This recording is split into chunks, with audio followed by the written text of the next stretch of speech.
So now we have a 1000 microfarad capacitor. This is the S102. It is a current source, basically, current regulative diode. When I press the button, we discharge the capacitor.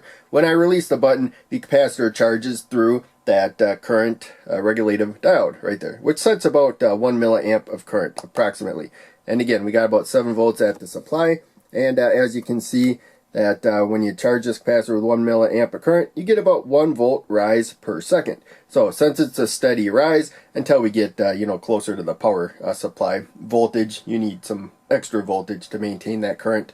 But in any case, you got a steady voltage rise. That's called a ramp right there, a voltage ramp.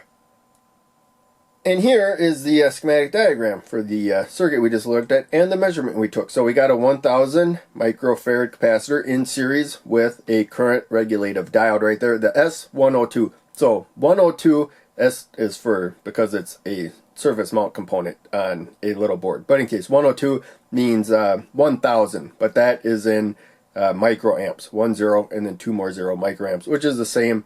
1000 microamps is the same as 1 milliamp of current. As long as you got enough supply voltage, at least a little bit more than what the capacitor is, you're going to get 1 milliamp of current.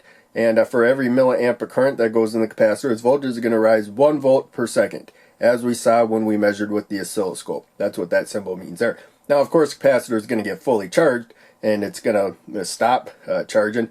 And so we got a switch here, parallel to the capacitor, to instantly discharge it. And then when we release the switch, it starts the process over again.